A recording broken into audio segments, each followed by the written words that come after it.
I'm sure there's no conflict of interest of someone who has government contracts going into the United States Treasury and pausing payments to his competitors. Pausing payments to the contracts that aren't his. That's totally normal, right? Right? More of that what to Lulu. So let us get this straight.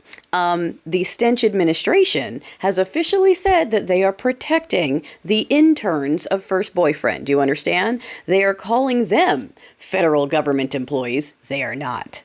They are not. But they are calling them that, the same way they're just calling the Gulf of Mexico something else now, and stating that they will oust actual federal employees, actual government employees with clearances and experience in favor of these 18 to 20-year-old interns with no clearance and no experience that are now digging through Treasury payments, taxpayer information, and national secrets.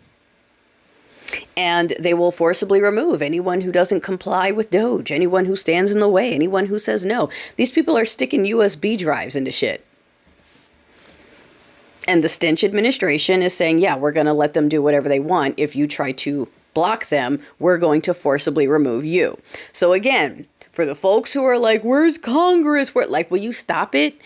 Like, some of you have not gotten it through your heads that Congress is not coming to save you. Okay, the chance was before, and I was one of the people hoping that they would do something about the very obvious situation. And for whatever the fucking reason, I can't get into that right now because it's a waste of time to argue over why blue team fucking rolled the fuck over. I'm mad at them too, outside of the handful that, are saying stuff. But that's a fight for another day. Right now, it's not a coup, it's a heist. Okay?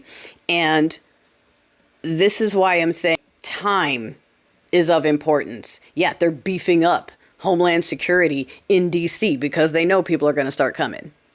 Okay, so like I said, they haven't declared the thing they want to declare yet because they're not fully ready, but they are going to start beefing up protections, and they are going to start warning people that they better comply, you better get out of the way. These people who aren't elected, these people who aren't cleared, these people who have no business being over here, we're letting them do it because we have the power and nothing will stop us. So again, there is no 26, there is no 28, there is no boycotting is going to get them to step down. Will it make an impact? Yes. Will it get them to stop? No. The peach process, again, not a solution. That's just going to replace one evil white dude with another. Nothing changes. The junk drawer stays in place. Everything else stays. The only answer is removal. Physical effing removal. That's it. Okay, you can keep complaining to your representatives. They're not going to do anything. They're going to write strongly worded letters. Okay, you guys are writing letters and then they are writing letters. Everybody's writing letters. Are we understanding that the letters don't do anything yet?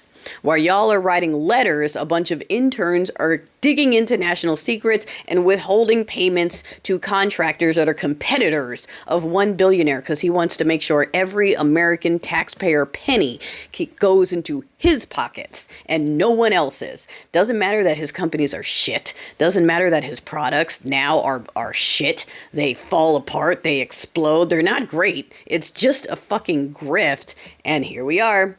Again, this is what happens when we let steeple people and patriots push their way through with their only white men can do things. Here we are.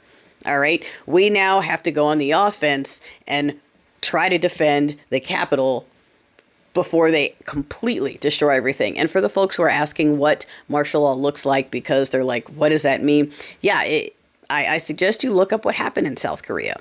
It is when one person decides to try to shut everything down. They try to shut down government. They put the military in the streets. They send the military after civilians and after citizens. They tell everyone shelter in place, whatever, and they take full dictatorship level control. That is why South Korea responded the way they did when their guy tried to do it, because they live right next door to one and they were like, yeah, fuck no, we're not doing that.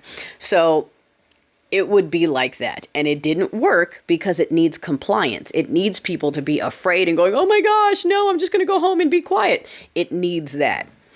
They all left and went to the streets and said, fuck you, fuck your tanks, fuck the military. We don't care. We're not interested in this. And they got him to pull it back in less than a day. So you can't convince me that we can't do that over here in America. You just can't. And like I keep saying, we're running out of time. If we wait, we can sit here and behave and hope that they don't declare it, but they're going to do it anyway. And if we wait, then they're going to do it when they are ready. And that's not good for us. If we go now before they are prepared and fully covered with loyalists, that's our best shot. So, I mean, we can keep sitting here talking about writing to Congress, or we can realize that some folks are going to have to strategize and go physically remove some people. And I'm going to say this every fucking day. You can't tell me that a tactical team of our vets couldn't handle this. You can't convince me of that. I'm not saying plan it on TikTok publicly for everyone to see. I'm just saying a couple thousand of our vets, I think 24 hours or less.